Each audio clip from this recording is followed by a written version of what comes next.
வணக்கம். வக்ரதுண்ட மகாகாய சூரியகோடி சமப்பிரப அவிக்னம் குருமே தேவ சர்வகாரியேஷு சர்வதா. தென்னாட்டுடைய சிவனை போற்றி, என் நாட்டவர்க்கும் இறைவா போற்றி. அன்பர்களே, நண்பர்களே, இந்த புத்தம் புதிய காணொலியில் உங்கள் அத்துணை பேரையும் வரவேற்பதில் மிக்க மகிழ்ச்சி கொள்கிறேன். வருகின்ற ஆங்கில புத்தாண்டு 2026 சிறப்பு பலன்கள், அந்த வரிசையில் 12 ராசிகள் வரிசையில் இன்றைக்கு கன்னி ராசியை பற்றி பேச போகிறோம். வருகின்ற ஆங்கில புத்தாண்டில் 2 பெரிய கிரக மாற்றங்கள் இருக்கு. ஒன்று, மார்ச் 6 நடக்கவிருக்கின்ற சனிப்பெயர்ச்சி. வாக்கிய பஞ்சாங்கப்படி கும்பராசியிலிருந்து பெயர்ந்து மீனராசிக்கு போகவிருக்கின்ற சனி பகவான். ஜூன் 2 மிதுன ராசியிலிருந்து பெயர்ந்து பர்மனண்டா கடகராசிக்கு வரக்கூடிய குரு பகவான் குரு பயிற்சி. இந்த நிகழ்வுகள், ஒவ்வொரு சின்ன கிரக மாற்றங்களும் மிகப்பெரிய அளவில் நமக்கு லைஃப்ல இம்பாக்டை ஏற்படுத்தும். அந்த அளவில் இந்த 2 பிளானட்டரி மூமெண்ட்ஸு நம்மளோட லைஃப்பில் எந்த மாதிரியான இம்பாக்ட் ஏற்படுத்துது, அந்த வரிசையில் இன்றைக்கு நம்ம பார்க்கக்கூடியது கன்னிராசி. கன்னிராசிக்கு 2026 எப்படி இருக்கும்?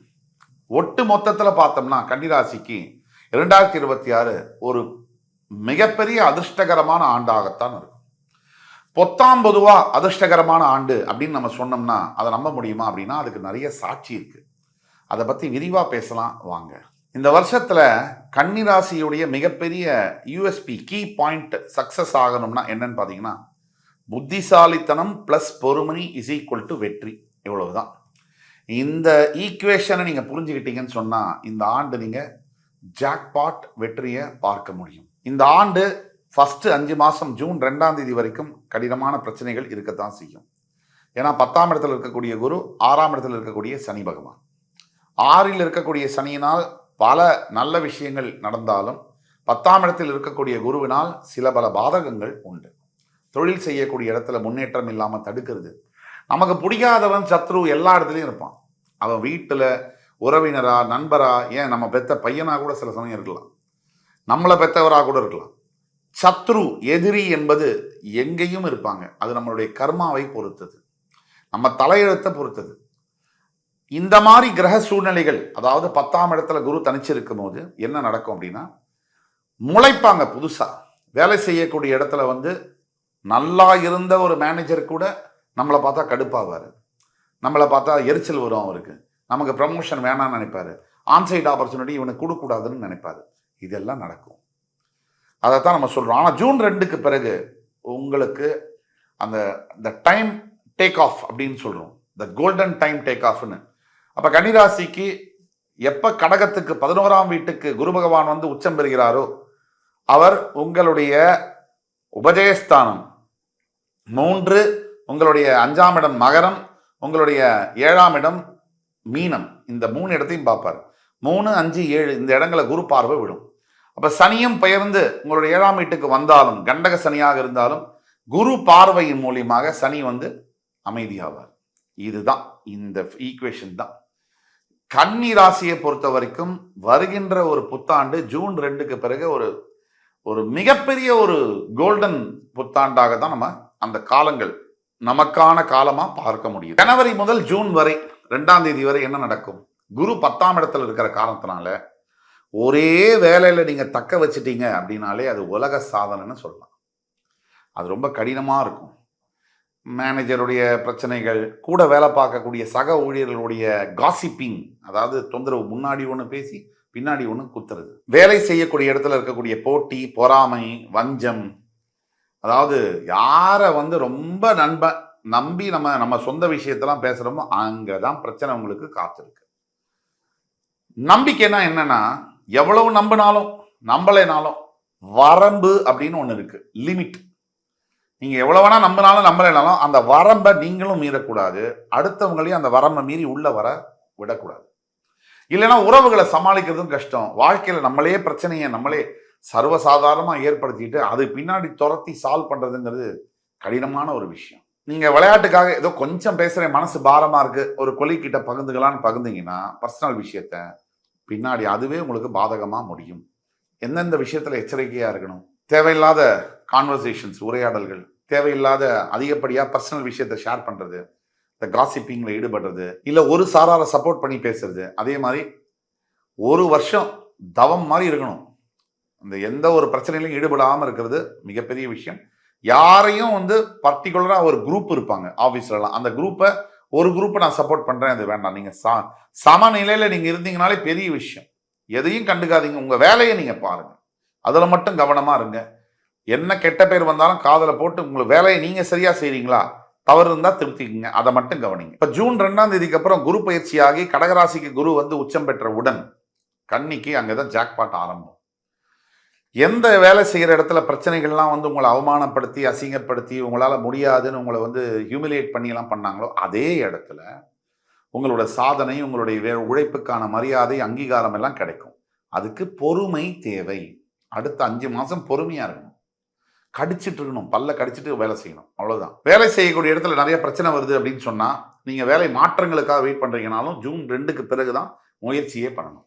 அதுக்கு முன்னாடி முயற்சி பண்ணா அது சரியா செட் ஆகாது. அதே மாதிரி ஃபாரின் ஆப்பர்ச்சுனிட்டிஸ் எல்லாம் வந்து ஜூன் 2க்கு பிறகுதான் வரும். சனி வந்து கண்டக சனியா மாறினாலும் குரு பார்வை இருக்கிறதுனால, அது காலபுருஷ தத்துவத்துக்கு 12ஆம் இடத்துல குரு பார்வை விழுறதுனால, அது உங்களுக்கு லாபஸ்தானத்துல அந்த குரு உட்கார்றதுனால கண்டிப்பா ஃபாரின்ல வந்து செட்டில் ஆகக்கூடிய யோகம் எல்லாம் ஜூனுக்கு பிறகு. ராகு கேது மாற்றம் அந்த வருஷத்தோட கடைசியில வர்றதுனால, ராகு தற்சமயம் 6ஆம் வீட்டிலிருந்து 5ஆம் வீட்டுக்கு வருவார். கேது தற்சமயம் 12ஆம் வீட்டிலிருந்து 11ஆம் வீட்டுக்கு போவார். அப்படி வரும்போது தூக்கத்துல சில பாதிப்புகள் இருக்கும். இப்ப இருக்கக்கூடிய 6ஆம் இட ராகு 12ஆம் இட கேதுனாலையும் தூக்க பிரச்சனைகள் உண்டு. ஆனால் அடுத்த ஆண்டு கடைசியில அந்த தூக்க சம்பந்தப்பட்ட பிரச்சனைகள்லாம் கொஞ்சம் கொஞ்சமாக தான் மாறும், ஒரேடியா மாறாது. இந்த இரவு நேரத்தில் அதிகப்படியான சிந்தனைகள், மனம் அலைப்பாய்வது, நிம்மதி இல்லாத மாதிரி ஃபீல் பண்றதெல்லாம் வந்து இப்போ இருக்கும். அடுத்த வருஷம் இறுதிக்கு அப்புறம், நவம்பருக்கு அப்புறம் அது மாறும். இப்ப பெண் கன்னிராசி நேயர்களுக்கான சனிப்பெயர்ச்சிக்கான பலன்கள் எப்படின்னு பாத்தீங்கன்னா சற்று மாறுபட்டு இருக்கும். இந்த தேவையில்லாத காதல்கள், அந்த காதல்ல பிரிவு, இந்த காதலை பிரிச்சு விடுறது சனி பகவான் உங்களுக்கு கெட்டது பண்ணல, நல்லது பண்றாருன்னு நினைங்க. அதே மாதிரி காதல் திருமணமாக ஆக போகுது அப்படின்னு சொன்னா நீங்க கொஞ்சம் வெயிட் பண்ணி திருமணம் பண்றது நல்லது நவம்பருக்கு பிறகு. ஏன்னா பல சட்ட சிக்கல்கள் அதுல வரக்கூடிய வாய்ப்புகள் உண்டு. பின்னாடி மேரிட் லைஃப்லயும் நல்லா இருக்கிறதுக்கு கொஞ்சம் டைம் கேப் கொடுத்து மேரேஜ் பண்றது நல்லது. உறவுகள்லயே கூட நிறைய பிரச்சனைகள் வரும். உங்களுக்கு யாரை பிடிக்குமோ சொந்தக்காரங்களே அவங்க உங்களை எதிரியா பார்க்கக்கூடிய நிலைமையெல்லாம் வரக்கூடிய வாய்ப்புகள் இருக்கு. இருந்தாலும் இதெல்லாம் ஆண்டுடைய கடைசியில அதுவே மாறும். இந்த கல்வி சார்ந்து மாணவர்கள் சார்ந்த பலன்கள் கன்னிராசியில் இருக்கக்கூடிய மாணவர்களுக்கு எப்படி இருக்குன்னு சொன்னா, நல்ல கல்வி திறன் வெளிப்படுத்தக்கூடிய தன்மை, நீங்க நினைச்சபடி நினைச்ச தேர்வுல வெற்றி பெறக்கூடிய தன்மைகள் நிறைய இருக்கும். ஆனால் அது எளிதில் கிடைக்காது. நிறைய சிரமப்பட்டு தான், அந்த உழைச்சுதான் அந்த இடத்தை பிடிக்க வேண்டியதா இருக்கும்.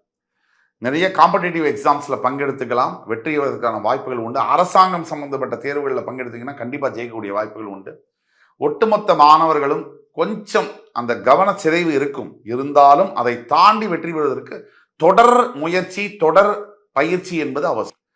மார்ச் 6ஆம் தேதிக்கு பிறகு கவனச்சிதறல்கள் அதிகமாகும்.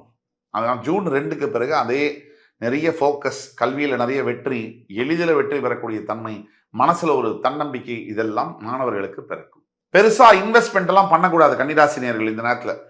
அது பேக் ஃபயர் ஆகக்கூடிய வாய்ப்புகள். எஸ்பெஷலி ஷேர் மார்க்கெட்ல நான் இன்வெஸ்ட் பண்றேன், நான் வந்து அதுல இன்வெஸ்ட் பண்றேன், இதுல இன்வெஸ்ட் பண்றேன், இதெல்லாம் தேவையில்லை. முடிஞ்சால் கோல்டுலயோ சில்வர்லயோ இன்வெஸ்ட் பண்ணுங்க, பொறுமையா இருங்க. அது ஆன்லைன்ல வாங்குங்க, ப்ராடக்டா வாங்காதீங்க. அதை வந்து ஒரு ஆன்லைன்ல வந்து கோல்டு இன்வெஸ்ட்மெண்ட்டா வாங்கிட்டீங்கன்னா, அதாவது ஒரு ஆன்லைன் இன்வெஸ்ட்மெண்ட்டா பண்ணும்போது அது நிறைய ப்ராஃபிட் வரக்கூடிய வாய்ப்புகள் உண்டு. ஆன்லைன் கோல்டு சில்வரில் இன்வெஸ்ட் பண்ணுங்க, அது நிறைய ப்ராஃபிட் வரக்கூடிய வாய்ப்புகள் உண்டு. பரிகாரங்கள் அப்படின்னு வரும்போது கண்டிப்பாக குரு ஸ்தலங்கள், அதாவது நமக்கு பாடம் சொல்லிக் கொடுத்த ஆசிரியர்கள், மாணவர்களுக்கு சொல்றேன், கல்லூரியில் இருக்கக்கூடிய பேராசிரியர்கள், அதே மாதிரி நமக்கு மேலதிகாரிகள், நமக்கு ஒழுங்கு முறையா நம்மளை மரியாதை கொடுத்து அன்பா நடத்தின மேலதிகாரிகள், அதே மாதிரி குருவுக்கு பிடித்த ஸ்தலங்கள், சித்தர் பீடங்கள், இதுக்கெல்லாம் சென்று குரு பகவானை, சித்தர் பீடங்களை வழங்குவது என்பது சிறந்த ஒரு பரிகாரமா கன்னிராசினியர்களுக்கு இந்த காலகட்டத்தில் உபயோகமாக இருக்கும். நாம் சொல்லக்கூடியது ராகவேந்திர சுவாமி, ஷிரடி சாய்பாபா, ஆஞ்சநேய சுவாமிகளுக்கு போய் மஞ்சள் நிற ஆடையை அவர்களுக்கு சாத்தி, அதே மாதிரி அவர்களுக்கு கொண்டைக்கடலை சுண்டலை நிவேதனம் செய்வது குரு பகவானுக்கு, ஆஞ்சநேயருக்கு வடமாலை சாத்துவது போன்ற விஷயங்கள் வாழ்க்கையை மாற்றும்படியான பலன்களை தரும். சுருக்கமாக எப்படி வந்து கன்னிராசிக்கு வந்து 2026 இருக்கும் அப்படின்னா, தொழில் அப்படின்னு எடுத்தோம்னா சிறந்த அளவில், மிகப்பெரிய அளவில் மேன்மைகள், தொழில் விருத்தி, எக்ஸ்பான்ஷன் இதெல்லாம் நடக்கும். அதே மாதிரி குடும்பம் எடுத்தோம்னா சில சச்சரவுகள், சில கோபங்கள் இதெல்லாம் இருந்தாலும் ஆண்டுடைய நிறைவில் அதெல்லாம் மாறி மறுபடியும் நல்ல நிலைமைக்கு மாறும். குழந்தைகள் அப்படின்னு எடுத்தோம்னா கல்வியில கொஞ்சம் கவனச்சிதறல்கள் இருக்கும் ஆண்டுடைய முதல் 5 மாதங்கள். அதுக்கு பிறகு தன்னாலேயே மாறி மிகப்பெரிய அளவில் கல்வி கற்கக்கூடிய நம்ம நினைச்ச இடத்துல போஸ்ட் கிராஜுவேஷன் பண்ணக்கூடிய அமைப்புகள்லாம் வரும். வெளிநாடு வாய்ப்புகள் அப்படின்னு எடுத்தோம்னா இதை விட ஒரு சிறந்த ஆண்டு கன்னிராசினியர்களுக்கு இல்லை. அதே மாதிரி ஆன்மீகம்னு எடுத்தீங்கன்னா நிறைய ஆன்மீக ஈர்ப்புகள் கன்னிராசிக்கு இந்த ஆண்டு உருவாகும். கடவுளை போய் பார்க்கணும், வேண்டணும், இல்லை கடவுளை உணர்வது. கடவுள் என்பது உணரக்கூடிய ஒரு சக்தி. அதை உணர்ந்து நம்ம செயல்படணும், பக்தியாக இருக்கணும், நேர்மையாக இருக்கணும், இப்படியெல்லாம் எண்ணங்கள் வரும். ஒட்டு மொத்தத்தில் கன்னிராசி என்பவர்களுக்கு வருகின்ற ஆங்கில புத்தாண்டு ஒரு வரப்பிரசாதமான ஆண்டு. அதுவும் ஜூன் 2க்கு பிறகு உங்களுடைய வாழ்க்கை கம்ப்ளீட் டேக் ஆஃப் ஆகி கம்ப்ளீட் ஒரு ஒரு மிகப்பெரிய ஒரு வாழ்க்கை மாற்றங்களை கொண்டு வருவதற்கான ஆண்டாக வருகிறது. இந்த எபிசோடு உங்களுக்கு பிடிச்சிருக்கும்னு நம்புறேன். அடுத்து வரும் எபிசோடில் வேறொரு சந்தர்ப்பத்தில் உங்கள் அத்துணை பேரையும் சந்திக்கும் வரை உங்களிடமிருந்து விடைபெறுவது உங்கள் சுபாஷ் பாலகிருஷ்ணன். நன்றி, வணக்கம், வாழ்க வளமுடன்.